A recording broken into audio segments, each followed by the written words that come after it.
Hi, Colin Marshall here. You know about Notebook on Cities and Culture, but do you know about Los Angeles, the city and cinema? For the past few months, I've been creating video essays about the variety of Los Angeles as revealed in the films shot and set there, like Blade Runner, Her, Drive, Strange Days, and The Killing of a Chinese Bookie. You can find out more about them and watch all of them at colinmarshall.org. On Sunday, January 25th, 2015, I'm coming to Portland, Oregon's Hollywood Theater to give a screening and live talk called Portland and Los Angeles, the Cities in Cinema.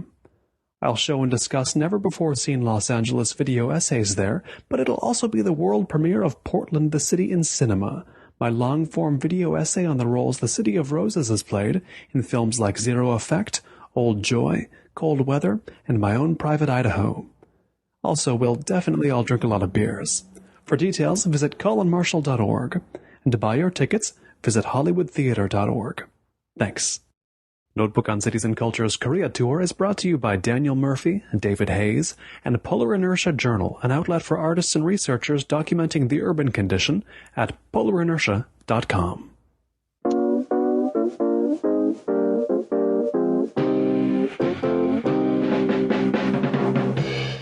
I've always been curious about this. How do the reactions of people on the street here in Korea differ when they see you recording yourself with a camera walking around than they do in other countries? You know, that is a very good question. And I have to say that I really don't know. You don't notice? Because I've been recording myself with cameras for 7 years. And I am completely oblivious to what is going on around me. I'm focused on either the story or, because of the vlogging nature, you're having a conversation with those millions of people behind the lens. So you're talking to them, and that's where you're focused. Just like when you're walking down the street and you're talking with your best friend, you don't tend to notice what's going around beyond that. And that's what's recording a video like. It's a way of life. It's not a one-shot thing for you. No. I mean, it's something that I do, and I'm always amazed when I'm stopped by people who want to know what I'm doing, because I sometimes have very large cameras, and they ask me if I'm working on a television program, or even more surprisingly, they'll stop me and ask for my autograph, or they mention how they've seen me on television, or they listen to me on the radio, or they've seen my videos on YouTube. And it is here in audio form, not video form, on Notebook on Cities and Culture today that I'm sitting down with Steve Miller, who, as you may have guessed, and you probably know if you're interested in Korea, makes a whole lot of videos about his life in Korea, his life in other places in Asia, his travels, all kinds of things, foods he's sampled, different news issues. He's also the creator of the Asia News Weekly and Asia Now podcasts. He has just a universe of content about Asia out there on YouTube and elsewhere. I actually followed one of your videos. You do walking videos here in Korea. I followed one to get here, to find my way to where we are, which is where you work, which is where? Sungyeol University in Anyang. And Anyang is, can we call it a suburb of Seoul? Absolutely. So it's about, I would say maybe 15, 20 kilometers south of Seoul proper. It's about 30 minutes by subway. It's about halfway between where I live in Dongtan to Seoul. It's funny because, you're American like I am, and we think of suburbs in a certain way in America. You knew the suburbs of Phoenix, I'm sure, from growing up in Phoenix, and I knew the suburbs of Seattle growing up around there. But a suburb is not the same thing here, is it, as it is in America? It's more like a miniature regular city.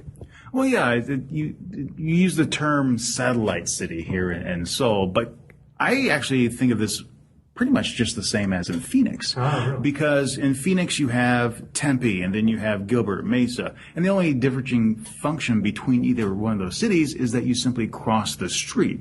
Where I lived in Mesa, on one side of Baseline was Mesa. The other half of Baseline was Gilbert. And coming from Dongtan, you can go south and you go across one street and now you're in Osan. You come up here, you're in Anyang. I go to the market to buy groceries. I turn the corner and now I'm in Yongtong. Right. So it's pretty much the same thing. Right. Now, I introduced you as Steve Miller, of course, which is your name, but your viewers, your fans will know you as, depending on their preferred pronunciation, QiRanger, QiRanger, QiRanger. They only shouldn't call you QiRanger, right? Correct. So QiRanger, the Chinese character for energy, since I used to do some Chinese medicine back in the United States, and at one point I was a volunteer park ranger. So put the two together, and that's how I got my online persona. Do you see that as being sort of the two halves of your personality? I think at the time it was. Now I certainly do embrace more of the ranger aspect of it in terms of going out and exploring things and traveling and just enjoying life. And I think that enjoyment of life fills me with energy. So the chi still follows me with that, but not I would say the root cause or the root source of the chi. So why do you live in Asia? I am fascinated by Asia. As long as I can remember, there are two particular regions and cultures, I would say, that have fascinated me.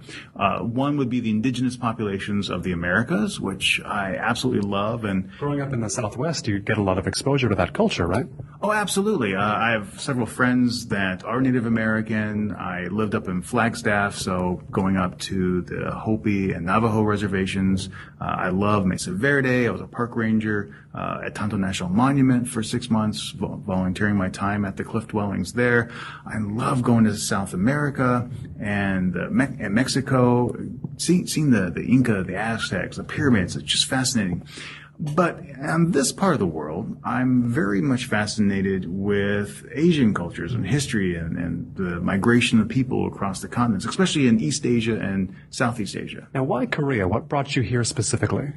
My wife. I had, sold my business, and I was looking at doing some traveling. I did that, found that I liked being abroad.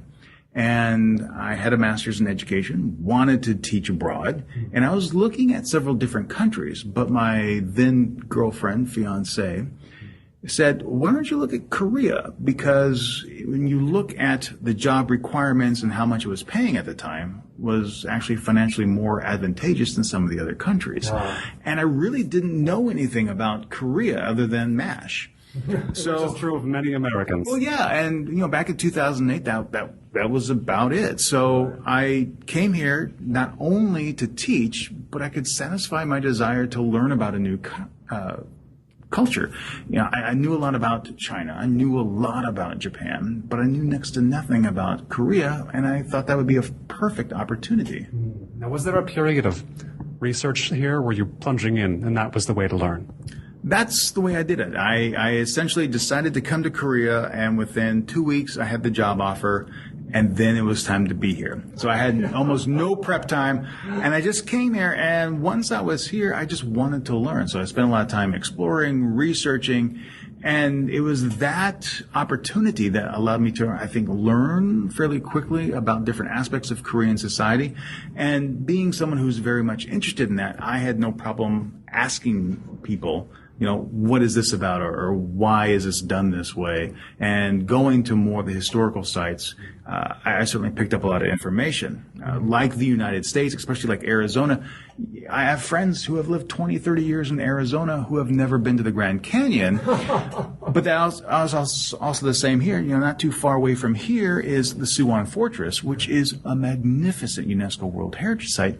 But many people in this area who have lived here the majority of their lives have never seen it. Because it's always right there. I could always go. Exactly. That's the same thing. It's like the Grand Canyon. It's funny. I've had Korean friends in Los Angeles.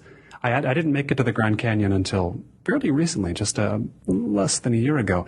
And Korean friends would make fun of me, like, it's right there. I was saying, well, it's not that close, but if I was visiting America and I knew I would leave in a year, 2 years, 3 years, I'd probably go to the Grand Canyon quick. That's how people approach things, right? Yeah. I mean, it's one of those things that you need to see. When people ask me, I'm traveling to Seoul, what should I see? And I give them a long list. I said, but if you really want to have a great time, come down to Suwon and see the fortress, because you can essentially kill a lot of birds with one stone, because there's so much to see there that tie into different aspects of Korean history and culture. And I think it's one of the best examples. Now, you made your first video ever in 2007, was it? Yes. What was the first video? So I've been involved with online education and computers and blogging for a long time. In fact, back in, I think, the last year of undergraduate, I started my first email list of me, updating my friends and family, and I carried that through graduate school. And then as different blogging services started, I made use of that to update. But one day I got my first MacBook computer. and I didn't want to write anything. So I just popped it open, figured out how to use the camera. And the webcam right in there? The webcam right in there. And I said, hey, it's Sunday morning. I've done laundry. I've worked out. I'm going to go shopping. And that's what I'm doing today. And that's how I got started. And after that, I really got hooked on it. So was the personality we see in your videos today is distinctive? Was it just the same personality then? Is it just your personality, same in 2007 on video as it is today in 2014? Absolutely. We all grow with time, so I may be a little bit different, but I've never tried to play a character for the internet. It's always been me, and that's who I am. Now, when did you first start making sort of travel videos, shall we say, or foreign place type videos, focusing on exposing your audience to new places they wouldn't have seen? Probably later in 2007. Once I figured out how to edit videos, I started wanting to tell stories and do things. One of the things my family always did growing up, we always went on vacations. And we took lots of pictures, as families tend to do. And then my father would invite friends over, and we'd have a slideshow. The slideshow party. The slideshow party. And it's something that I really wanted to do since I started traveling more. I had friends and family who couldn't travel or who had never been to those places, and they wanted to see those pictures. And where were the places that you went to in these slideshows? Where had you gone with your family? Oh, well, we've pretty much gone to all the national parks in the West. And my father would take, 2-3 week vacations in the summertime, and that's what we would go to. And then sometimes we'd meet up with other friends there. So it was also a lot of fun for us to invite them back to our home to share pictures that we took as two families together. So we did that. And then as I started traveling around Australia and Indonesia, I wanted to share those experiences. So I started crafting together, not the best travel videos, but certainly more than just starting and stopping the camera. It had multiple parts to it, some narratives. And I found that I really, really enjoyed that. So when I came to Korea, I made a concerted effort to try and produce travel videos that would explain where I went. Not to do, say, a full 30 or 40-minute documentary of whatever place this was, but here are the 3 or 5 nuggets of information that I think are really important. Here's a 5-minute video, and there it is. Now, you mentioned learning to edit and going from there, but it's funny because one of my favorite types of videos to watch of yours are the walk and talk videos, like the one of you walking from the train station here to your office. And those don't require editing, do they?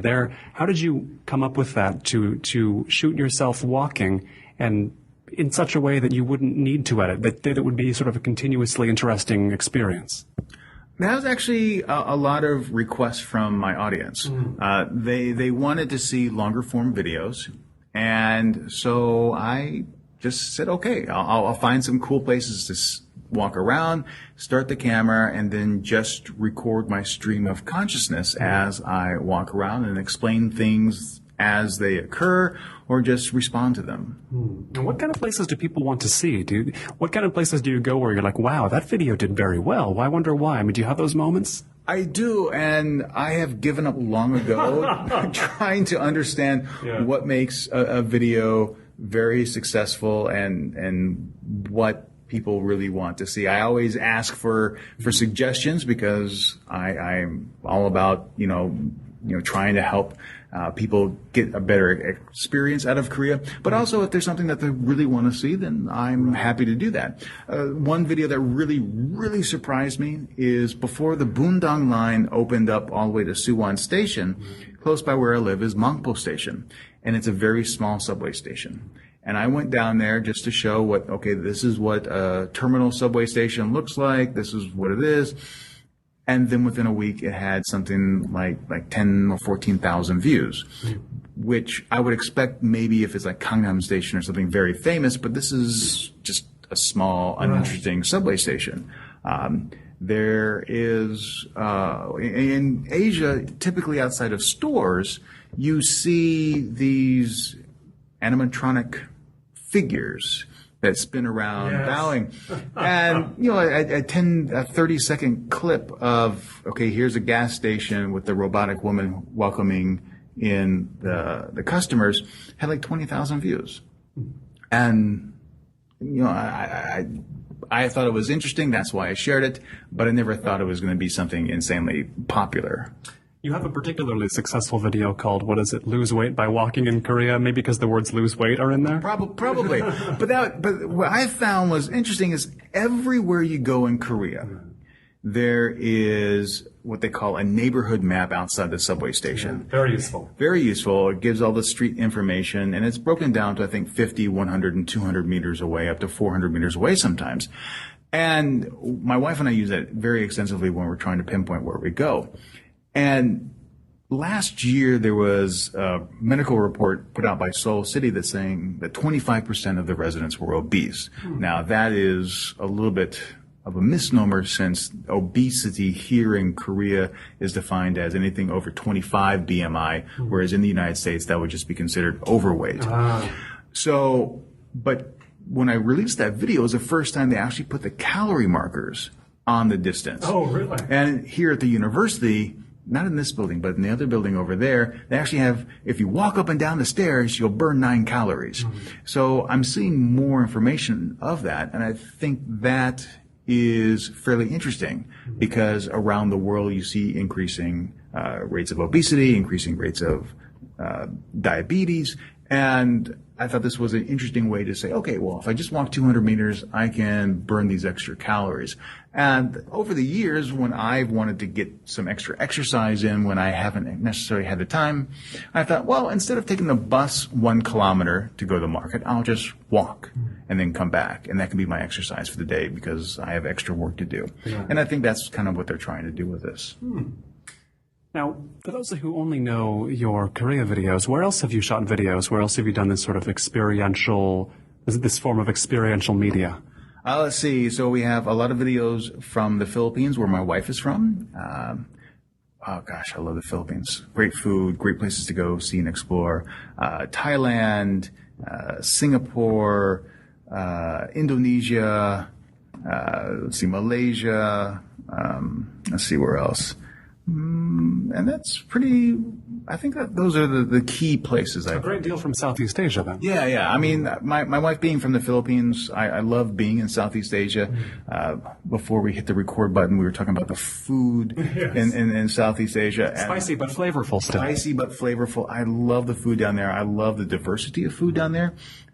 One of the places that a lot of people from Korea go to, a lot of expats go to, in the Philippines is Boracay Island, which a lot of people will say, oh, it's too touristy. And for me, what I like about it is that it is touristy because you have so many food options. Right. You have the old Shakey's franchise from the United States, and you get your American pizza and big fat potatoes. You have amazing Indian food. You have amazing Thai food. My favorite Korean restaurant of all time is on Boracay Island. Really? How is it different from Korean food in Korea? That you can sit, okay, so we're here in my office, and 12 feet to the door over there, and that's the water. You can have Korean food right on the beach with the lapping surf right there. It is just as good as having Korean food here. It's the same price. The people who own the restaurant are from Korea. They've been in the Philippines for 20 years. They didn't change the taste to meet the Filipino palate. They made it specifically for Koreans who are visiting Boracay. And it is simply the best environment to enjoy Korean food. It's a controversial stance that far outside of Korea, but I like it. I like that the best Korean food is over there. It's a good reason. I mean, I love Korean food and want to go. I mean, I haven't been to Southeast Asia myself yet. I'll probably be going to the Philippines in November, but that'll be the point of entry. Tell me, you know so much about Asia, and you've been to so many places in Asia. What makes Korea different? Well, I think that makes Korea different is that it's really a country that is in a stage of transition. China has its own personality. It has a long history. Japan is very well entrenched in its area. It's going through some troubles right now. But Korea has really developed very quickly. And one of the challenges is how it's trying to maintain its traditional values, but at the same time embracing the modern 21st century. And sometimes that doesn't always go hand in hand. And it's also trying to battle a public image problem because so much is known about other East Asian countries that Korea is often overshadowed. And what is known about Korea is typically K-pop or the dramas, which doesn't necessarily reflect the life here. And it's also one of the challenges of trying to promote Korea as well is that since it is such a homogeneous society, is that there's just not a lot of experience with the outside. Now, you mentioned the homogeneity here, and it's true, it is one of the least diverse places I've been to. Tell me what it's like being such a tall white guy with a shaved head here, being such a contrast to the population. For the most part, I think it really depends on how you view the world. See, I grew up in Texas, and I grew up in a suburb, a true suburb of the Fort Worth area. And when I was going to school, Texas was still trying to deal with segregation. So to combat the segregated school districts during the second grade and during sixth grade, I was actually bused to the inner city. So I was a white guy in a black school. And I really believe that was a huge experience and a huge impact on my life because when I came to Korea, I was used to being a minority. Right. You were already the outsider in a way. I was already outsider. I had that experience. And granted, back in second and sixth grade, I was only the minority for a few hours a day and then back home to my home. But I understood how that could impact people. So when I came here, I understood that. And for a lot of people coming to Korea, they've never had that experience. And you look at how some expats in Korea treat Korea. It's like, why do Koreans do X? They should be doing it this way, the way that we do it back home. And that's not the way you should be, looking at the situation. You make things significantly harder for yourself doing it that way. Because they're not going to change, and they're not going to change to accommodate you either. So you've got to live it or live with it, yeah? Right. You're looking at 2% of the population versus 98% of the population. Who's going to win that battle? Because I look at this is Korea, this is the way things are. I'm not here to change it. I'm here to live here as a guest in the country. I get people telling me, "Oh, you're just like Korean. You are maybe more Korean than I'm Korean because you've seen more places, you understand things." And one of the things I have been told with my news podcast is that even though sometimes I am critical of Korea and some of the stories, the Koreans that listen to my podcast respect my viewpoint, not because I'm trying to bash Korea, but because I'm looking at things objectively, and they know that I understand all the pieces of it. And I'm providing my opinion, but it's not out of spite, it's not out of hate, it's just that this is objectively looking at the situation, this is, I think, the best course of action. Asia Now and Asia News Weekly, when did you begin these podcasts? When did you start news podcasting? Well, I've always been interested in the news, and back in actually undergraduate school, I was a resident assistant, and I would put up a daily summary of the day's news. I was watching headline news. I sit there with my computer and write down who is this? Whoever, there was one male anchor, and he would go through it for the first 30 minutes at 5 o'clock in the morning, and I would just sit there and type through it all day long and put that up. So I was always interested in news. And then when I started podcasting originally, I always got asked, what's going on in Korea? How do Koreans look about this? Or what's the vibe here in Korea when something happens with North Korea or the issues between Korea and Japan? So I started involving myself with more news commentary. And then I had a podcast for a couple of years, and one of the segments was news-based. And that was always the one that got the most traction, the most comments, the most questions about it. So a few months ago, I decided to scrap the old podcast and start Asia News Weekly, which is a weekly digest of some of the big stories in the Asia Pacific region. But I found that there are several other stories that take place in Asia, several interviews I want to do, several stories I want to tell that would be supplemental to that don't fit into that digest format. And I tried doing that initially, but what I found is that people would focus on that episode, not the digest episode. So I created a second podcast feed so I could have a show where, coming up this summer, we have the Boryang Web Festival. It's a huge festival in Korea. It's internationally recognized as one of the party places to go to. So I can go down there, film a video, create a podcast about it, that would be interesting because it is a story about Asia that you can create a fantastic audio piece about, or an interview that I have coming up about being disabled in Japan. So things that are happening in Asia now go on that feed. How far-reaching do you want to be in Asia for your news stuff? Do you want to cover everything we can call Asia, or are there certain regions you want to focus on? I tend to focus on the Asia-Pacific region because that's the region that I have the most experience with and also the one I'm more interested in. I mean, if I expanded it to all of Asia... Yeah, it could be a huge region. Well, yeah, and you look at some of the, I would say, like BBC broadcasting or even the VOA broadcast, and when they're trying to split time between what's happening in the Middle East and India, then what's happening in this region as well, certainly you have more stories that you can draw upon to discuss, but also it makes it difficult from an editorial standpoint of what you include. Since when I began the podcast, I was drawing upon my YouTube audience. That audience is from the United States, from Canada, but here in the region, it's Japan, it's South Korea, and Southeast Asia. So I wanted to focus on stories and commentary that would be of interest to them. I remember a video you did not too long ago about a street near where you live, which was just all coffee shops, seemingly. I don't know how many coffee shops there were, but you could seemingly see nothing but coffee shops as you walked down it. And that struck me as a place like, yeah, that would only be in Korea. Where's another type of place you've recorded that that makes you think, yeah, this is, if not representative of Korea, then a place I would only find in Korea? Well, okay, so going back to that video, that's in my town. It's called Cafe Street, and it's just cafes till you go home. Yeah. But one of the things that you'll find here in Korea is that certain regions have certain foods. So you go up to Uijeonbu. Uijeonbu is the home of budae-jjigae, army camp stew. Yeah. And there's budae-jjigae street. And all the restaurants on that street are budae-jjigae. You go out to Chuncheon and you have dakgalbi street, and everything is dakgalbi.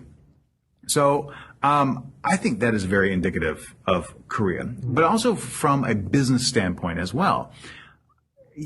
I don't understand this because I've been here 5 years and I still can't wrap my head around this. The business model, at least on the surface, you find a business that does well and they have a good clientele, and then someone will say, oh, that is a great idea. I need to do that as well. And instead of taking that concept and opening it someplace new, I'm going to open up the same concept next door. Right. And then someone else does that, and someone else does that. And when I first moved to Korea in 2009, this past trip, the central square of where I lived had 9 fried chicken restaurants. And you know, Koreans love their chimek, their fried chicken and beer. And I have to say, it's the best in the world. You know, I'm just going out there and say it. Korean fried, come here. If you want fried chicken, this is the place to come. Sure. And, you know, 9 restaurants within walking distance, all facing one another. Right. And after 5 years, there's only 3 that are open. So an unsurprising outcome. Well, yeah. I mean, but, you know, from a Western business standpoint, it's like, why would you want to oversaturate that? Right. Or, you know, one of the things with cafes, where I lived in Mesa, we had 3 Starbucks on the same corner. Wow. But one was a proper Starbucks. The other 2 were inside restaurants, or, you know, what are they called? Supermarkets. Right. You know, the little counter there. So there are technically 3, but here it's not uncommon to see, okay, here's a real Starbucks over here. Here's another real Starbucks over here. In between you have the coffee beans. Then you have the 16 different Korean chains plus the mom and pop chains. And I just don't understand why, if you're a business owner, you'd want to do that. In my place, you know, where we live right now, the other thing I see with, you know, kind of Korean only thing is that you'll see a cafe or a restaurant or some business open, it will fail, and then someone else takes over the lease and they'll open the same kind of shop. Right. And, you know, where I live right now, there's a coffee shop. It's on its 3rd owner right now. It's in the same location. After 3 years, I mean, come on. I mean, you know, it's not necessarily a bad location, but for a coffee shop, you need foot traffic. You need people to go there. And this area just doesn't have it. Does any owner change anything about the shop at all, or do they just carry it over completely unchanged? The last two owners haven't changed anything. It's the exact same thing. It's a lovely shop. During the summer and during the winter when I'm on vacation, I will go down there and have some coffee. But everyone who lives in the area works for Samsung or is a construction worker, and they don't have time to sit down and have a cup of coffee. Right. It's true. I think a lot about this in contrast to America, especially because there's the standard story of, say, the office worker, the Samsung engineer who's made to retire at 50, 60, something like that. And I always hear the same thing. Their inclination is to open, say, a fried chicken restaurant. And it's funny because in America, opening a restaurant is you're so unlikely to succeed that it needs to be like the one thing in life you're into. Here, just people are like, you know what I'll do? I guess I'll open a restaurant. Is there anything that explains that difference, do you think, between our countries? Well, I think a lot of it goes to there's a certain perception with Koreans that there's no real planning for failure. It's just the idea that you will fail at something is not really thought about. It's like, I'm going to do this and I will be successful. And I think that's a great attitude to have. But if I was thinking in a lot of money about something, I think I'd be more cautious than that. Right. Even like in my area, there was a 7-Eleven at the corner, a great location, but it failed. And I was really taken aback by that. There was a pharmacy in a building with a hospital clinic in it, and it failed. And I was really surprised at that because I actually used that pharmacy several times when I was sick, because the closest one to me now is either in Yongtong or in Dongtan proper, and this was the perfect location, and it was in a building with a hospital. You think if any pharmacy succeeds, that's the one. Yes, and so, I mean, even when you do plan and have a great location, sometimes it's just not going to work out for you. What have been some of the best advantages you've enjoyed about living in Korea? Some of the things that are really, maybe we talked off mic before about how the food can be spicy, but sometimes it's not always spicy and flavorful. What's the opposite of that? What's something that they always do well in Korea? One of my favorite dishes, let's start with food. So one of my dishes that I always like starting with food. So I absolutely love pajeon, which is often called the Korean pancake. It's a green onion, battered, fried. It's delicious. Throw in a little seafood.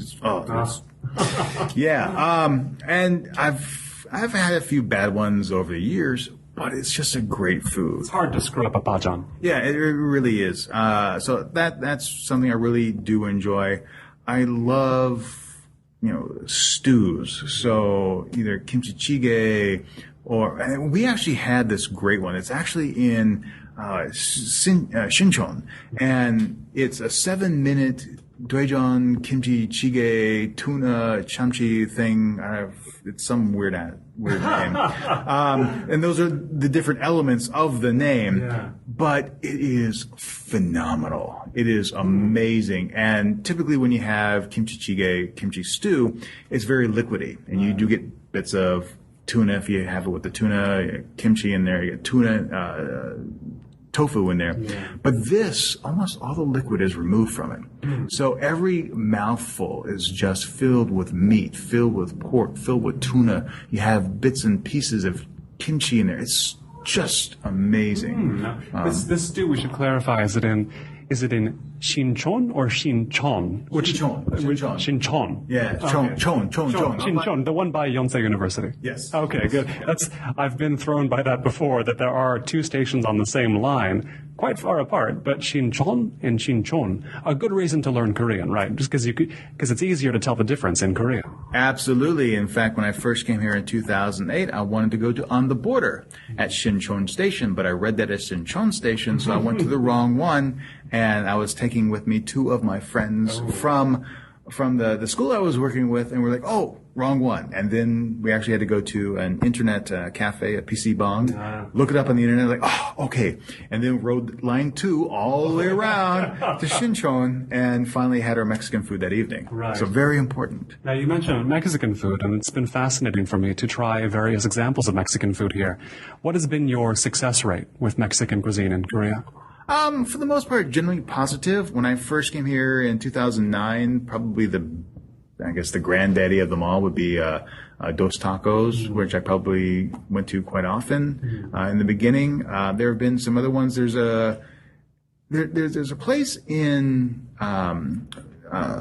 Songtong. So where's five places down near Osan Air Base that a lot of people really, really rave about. And I've been there. And both my wife and I just did not enjoy it. We thought it was passable. In the past few years, there have been a lot of Mexican food places opening up. And the quality of food has really improved. They've really done well. And even, some of the places that do open up that specialize in Mexican food, some of their non-Mexican items are really fantastic as well. What's a good example of a non-Mexican item at a Mexican place? All right, so Vato's Urban Grill. Oh, I went there. I liked it. Okay, then you have the tacos. Yeah, I had the tacos. Okay, so they're really great. The kimchi fries, phenomenal. But my favorite thing on the menu is what they call the Sid burger. So it's a huge hamburger. But on top of the hamburger patty, they actually have some pulled pork. And then they add some jalapenos and some other spices. It's served with Cajun curly fries. It's awesome. and now when I go to Vato's, that's what I get. Right, not the tacos. Not the tacos anymore.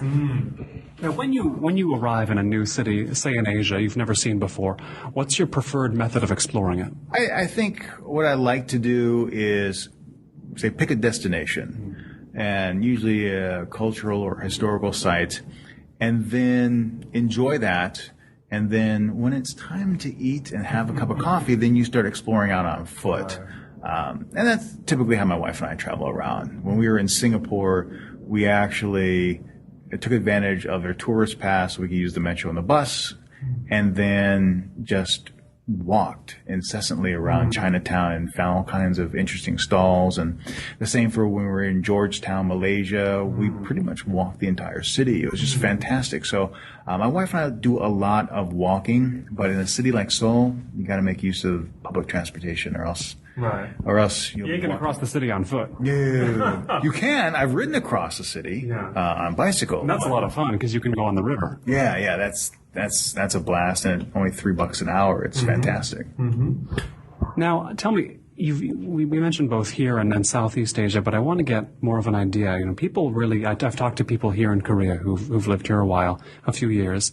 I was talking to a Korean American guy the other day who was saying, I've been in Seoul 6 years or so, and now I think I want to go to Thailand. Southeast Asia comes up with a fair few expats here as the next destination, somewhere in Southeast Asia.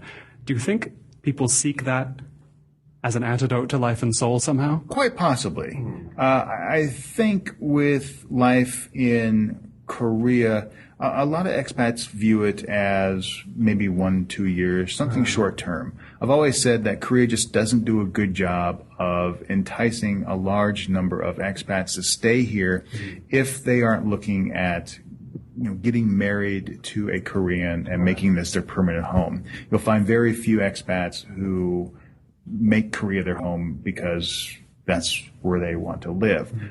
Most of my friends typically leave Korea to go to Japan because of a more significant Western influence to society there. Being 6'4", I can't buy clothes here in Korea. It's very difficult. So do you have to go to America?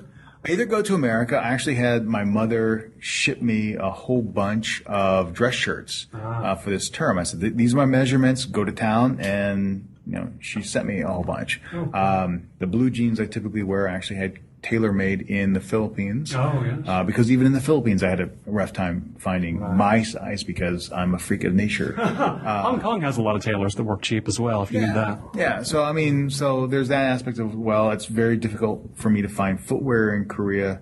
I can find my size, but not necessarily a variety of what I want to wear.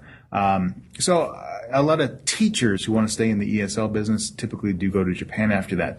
But in terms of another destination, I think a reason why a lot of expats like going to Southeast Asia is that while the pay necessarily isn't all that great, your cost of living is significantly lower. and you're able to essentially have the same work environment that you have here in Korea and save as much money in Southeast Asia as you do here in Korea. But you don't have to deal with winter. You have the more fun party environment. You have countries that are more accepting of outside cultures because they recognize that's what they need to do in terms of getting the tourism dollars in there. Right. And it's just, I think people in Southeast Asia are generally more happy than people here in Korea and Japan. You mentioned that your wife is from the Philippines. Did you have an interest in the Philippines before meeting her, or did she introduce you to the country? Well, she introduced me into the country. However, I was always interested in the Philippines because my uncle was in World War II, and he was stationed in the Philippines, was there on Bataan when it fell, and was a Japanese POW for 4 years. So he was, going through the death march and was stationed in an internment camp there. And on my very first trip to the Philippines, we went to QiRanger. We went all over Bataan. We went from both zero markers of the death march all the way up to Cabas to see the prison camps up there. Now, as I mentioned, I'm going to the Philippines myself probably at the end of the year, and one of my best friends, his wife is from the Philippines as well, and they're going there toward the end of the year, and I was like, this time I'm coming too when you're going. But I haven't been there. For people who haven't been to the Philippines, what do you think is a good way to think about the Philippines, a good way to experience the Philippines, a good way to sort of contextualize the country in their minds? Well, I really think I get this question a lot because there's a lot of people from Korea that, I want to go to the Philippines. What should I do? Can I? It's a popular destination here. It's very inexpensive. My wife and I can travel back and forth for $200, $300. Oh, wow. So, I mean, it's very inexpensive, and depending on what kind of holiday you want, you can have very rich and glitz, or you can have, your beachcomber hostel experience. Is it a bit like going to Mexico then for Americans? I would say so. A lot of Koreans typically travel in groups for tour groups, or they stay at resorts and everything is all inclusive of resorts. Whereas expats will go to wherever they want to and have no problem doing it solo. And it really depends on what kind of experience that you want. So I have a friend who's going there with his family this summer, and he was asking me, where should I go to the Philippines? And I said, well, okay, so I would recommend Cebu, Boracay, or, some other places, Palawan, El Nido, the resort type vacation spots, because you're looking for a vacation. And there's a lot to offer there. I like Boracay because of all the activities. I'm a diver. Great Korean food there. Great Korean food there. But I like to dive, so I can go diving there. I can go windsurfing there. My wife can go snorkeling there. I can hop on a bike and scooter all over the island. The food is amazing. The sunsets are phenomenal. You get your $1 beer, plop your butt down right on the white beach and watch a perfect sunset every single day. But that's not for everyone. So you can go down to, let's say, Coron or El Nido and have some wonderful island hopping experiences. You can stay at some amazing resorts down there. Even down in Mindanao, Davao, there's some great resorts down there. Head way up north to Banawi rice terraces to get more of the rural cultural aspect of it. So it's we're talking over 7,000 islands, and every one has a different story to tell. So it really depends on what you want to do. In Manila, I love staying in Chinatown for the old Chinatown feel. Amazing food for $2 or $3 right next to one of the oldest shopping districts in Asia. And then you have the whole Rizal Park that's filled with history, and Fort Santiago and Intramurals. You can see where MacArthur had his base set up prior to World War II. You can see the historic walk of Jose Rizal before he was executed by the Spanish. You can do an overnight stay on Corregidor Island. Go into the tunnel, go through the hospital, see a sunset, see a sunrise, go through Japanese World War II tunnels. So from a history standpoint, there's also a lot to see and do in the area. before you go a place, do you check to see if other people who are making videos like you have documented it in some sense? Do you check for their experiences and see those beforehand, like somebody would do with your videos? Typically, no. My wife and I will certainly research a place and find different aspects to it to try and plan out our itinerary. But I don't do a lot of. Well, okay, so if we're going to do something and there's a great video about it or a great article about it, I will of course read it.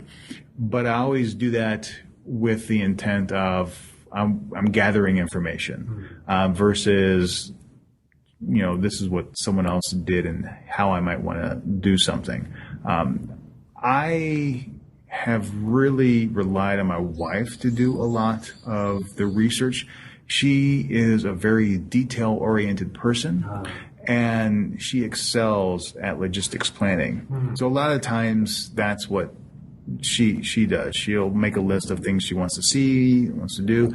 I'm happy to just go along for the ride. Right. And possibly shoot it with your camera. Yeah, I mean, part of, and this is a blatantly true story. Since I do produce a lot of content while I'm here in Korea, I always go on vacation with the expectation that this is going to be a vacation. Right. And I'm taking my camera, but I'm really not going to use it. And then something will happen and I'll make a video or make more videos. But even when we were in the United States last time, I really didn't intend to take any videos, and we did. We went on a 5-week trip around the Philippines. I was like, I'm taking my camera, but this is going to be a vacation for me. And then I made 10 videos while I was on vacation. Only 10, though. Only 10. But catch your eye. You got to capture them. Yeah, and it's a lot of fun for me to do that in the stories I can tell.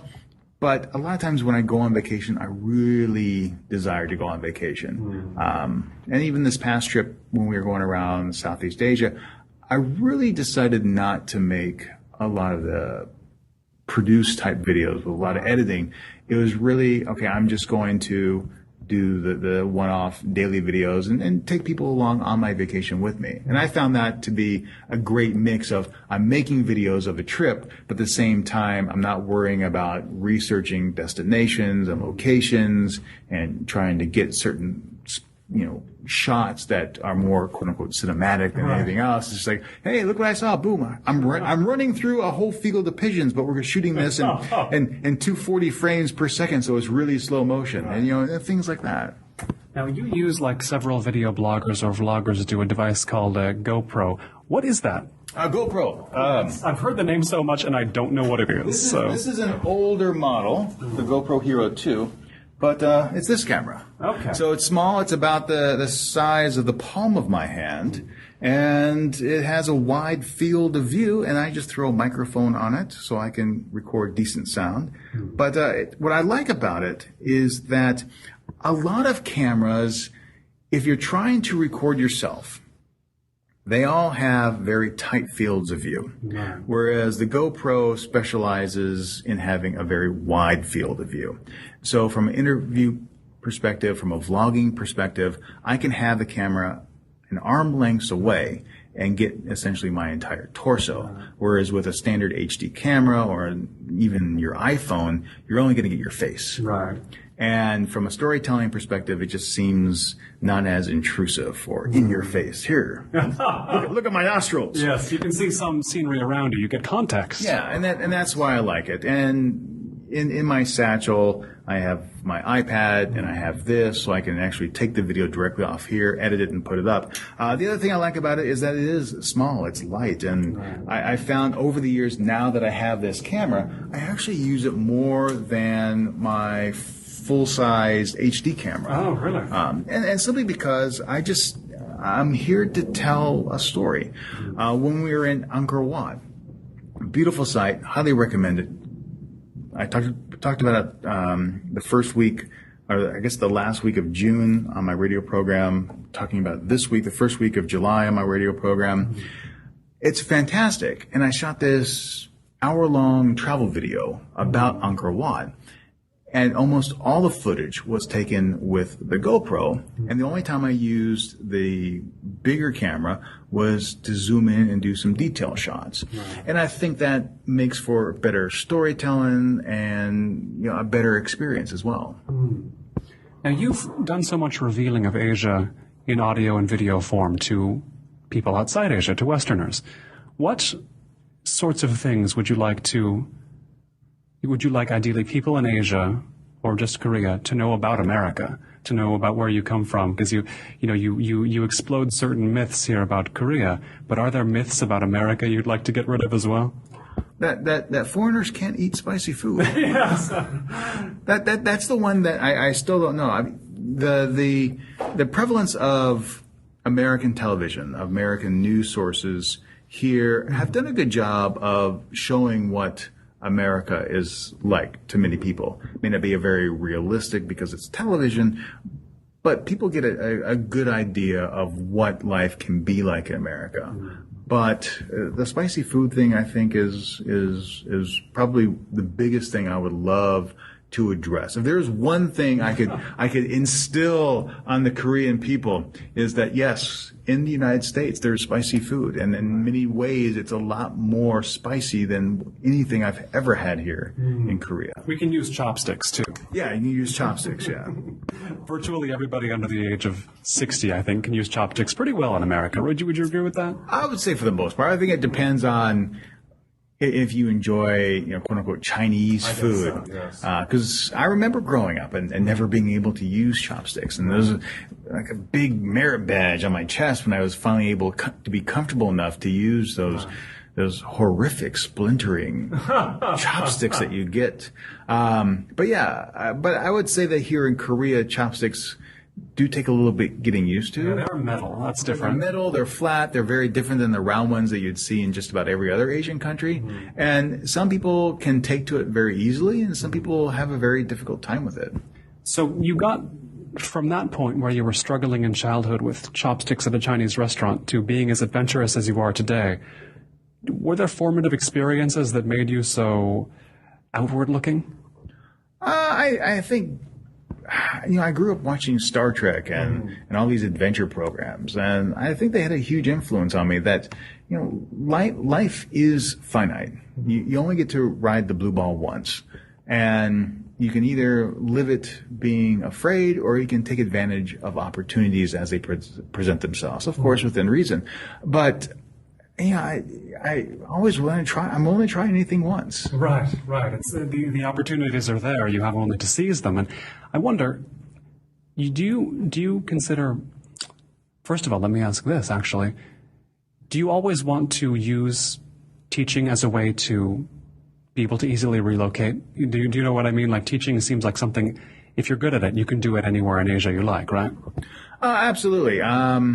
I've been involved in education since 1994. So I've always used teaching in some way or form in many different careers. So whether it was university administration, whether it was being a trainer at a corporation, even as a volunteer park ranger, explaining about the ruins, that's an educational component. If you look at a lot of my destination type travel videos, they are educational. They're designed to show and tell a story about these things. So that I always want to be part of my career.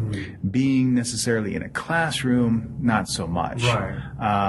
One of the reasons why I do the videos and I do the podcasts and do television and radio is so I have varied skills. I mean, my goal would be really to work in broadcasting and being able to provide the kind of input I can to certain stories to provide better context. And I think one of the reasons why people enjoy my news programs is because they aren't,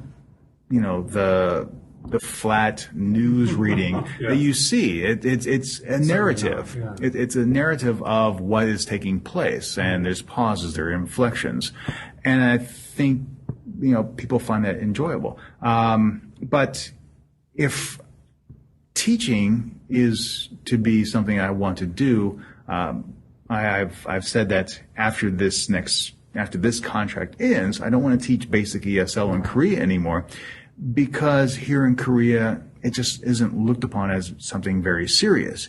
People take English because they're forced to, right, and it's not something that they really want to do. Whereas in many countries, there's a recognition that if you know English, you have certain, not abilities, but opportunities for advancement in careers or different ways to make your family have opportunities that would be more financially sound. So going to another country to teach ESL would be great.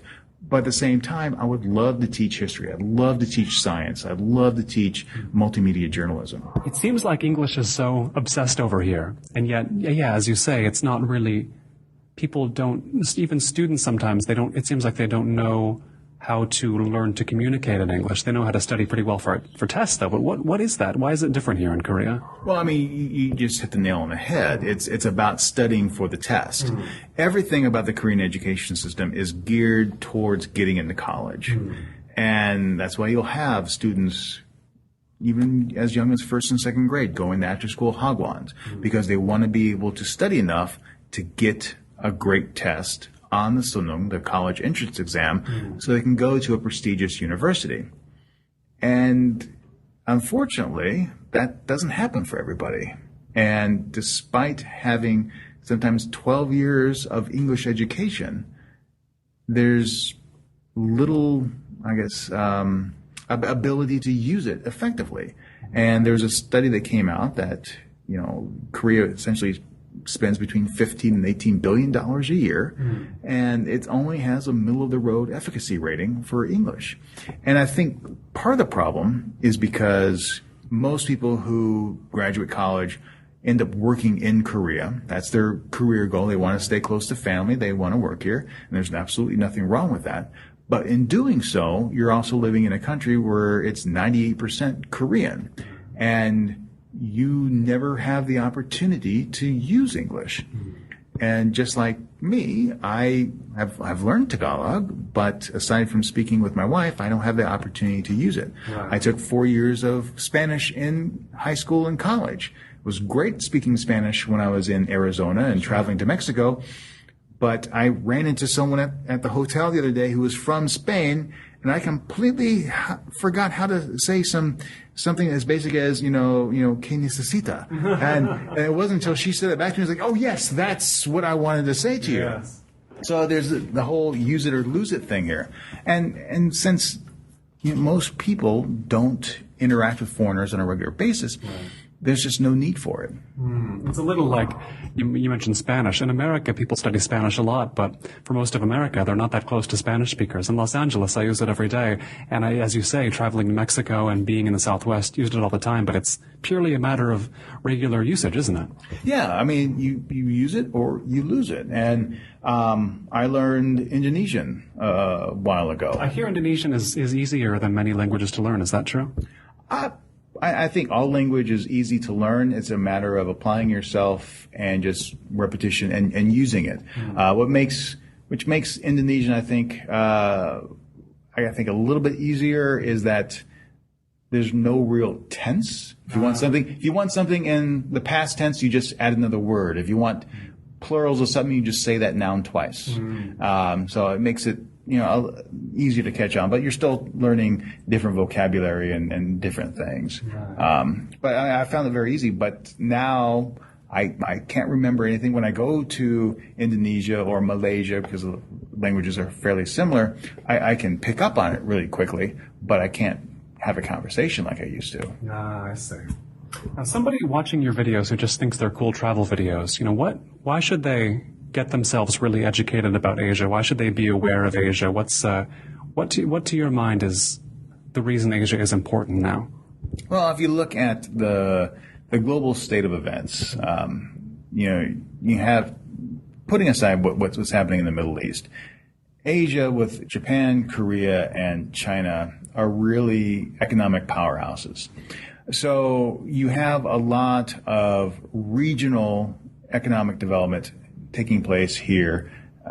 And as we move into a more global economy, this is still where a lot of manufacturing is taking place.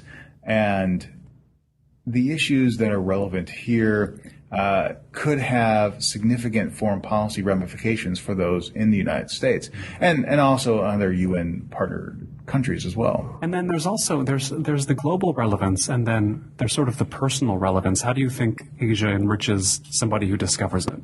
Well, I think, whenever you travel and you take the time to learn about a different country, I think it changes who you are and helps you realize your particular place in the world. I have several friends that travel, and what they enjoy seeing is how they can pick apart a destination to see how different it is from where they live. I travel with the opposite in mind, and I think that's why I have such a great time traveling, and it's led to the experiences that I have, is that when I travel, I look to see how similar places are to one another. I look for the ways that different cultures do certain things and see how everybody weaves together. And I think that is probably the most wonderful experience I've ever had. And it lends itself to, we've been all over the place and we've never had a bad experience. And I've met people who have said, I'm never going to go to place X because the people are just horrible there. And I've been there and it's like, we had a great time. And it's because I'm not trying to pick apart someplace. And I'm going there, I take time and speak with the people and, do things the way locals do them. And it's fantastic. A lot of people will say here in Korea there's a concept of jung, the unspoken love between Korean people. And I always hear people say, there's no real English equivalent to that. I'm like, no, it's called being a good neighbor. I grew up in the 60s and 70s. Everything you talk about jung, that's what I grew up with. Right. It's people are the same. And so what's not the greatest difference, but the greatest commonality you found with the Korean people, something in common between you and them?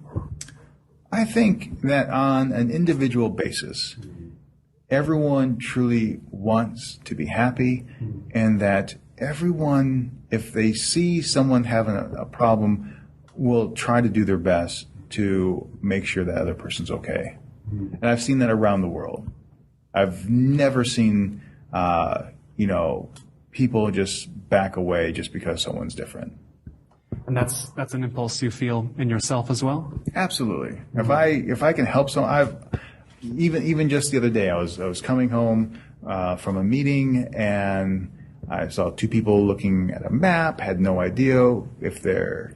My wife is really good at being able to pick out different ethnicities in the Asian spectrum. I'm only as good as Southeast Asian and East Asian, and I didn't know if these young ladies were Korean or if they were tourists from another place. And I just went up and said, can I help you? And then found out they were from Hong Kong, and was able to give them directions to go where they needed to. Another time I was coming back from a radio station, and there was another tourist that was lost, and she was from Japan, from Tokyo, and she wanted to go see Myeongdong Cathedral, and all she had was a picture on her cell phone of what she wanted to go see, and I was able to help her do that, and I was able to work with another Korean who was nearby and ask him where it was, and we were able to get her to where she wanted to go. And if a year from now you're in Thailand, you'll be doing probably the same thing, right? As long as you learn the place well enough. Yeah, absolutely. I've been speaking here in Anyang, South Korea, with Steve Miller, also known as, pick your pronunciation, the QiRanger, or QiRanger. He's the producer of many videos. You can see him walking around Seoul, walking around other parts of Korea and other parts of Asia.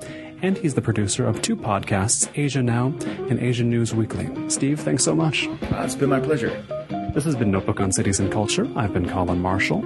You can keep up with the cultural creators, internationalists, and observers of the urban scene on the show at colinmarshall.org. Thanks. And special thanks to all the backers of Notebook on Cities and Culture's Korea tour on Kickstarter. Adam Hartzell, Aidan Nullman, Alfred Lee, Andy Cooney, Angus Gordon, Bala Chinupati, Cam Smith, Chin Music Press, Dan Caraselli, Danny, Deborah Smith, Emmett Farragher, Umberto Grant, Ian Plosker, Ismail Kennedy, Jackie Gast, Jay Chang, Jeffrey Davis, James DeVito, Jonathan Filbert, Josh Paget, Kimberly Hahn, Manvir, Mark Hines, Matthew Workman, Maureen Kincaid Speller, Monica Eck, Michael Fransky, MJ Pritchett, Patrick O'Flaherty, Patrick Park, Piers Rippey, Robert Salzberg, Samuel Hansen, Sean Brown, The Mistock Mr. Crucis, Thomas Unterberger, Timothy Dobbs, and Wayne Wright.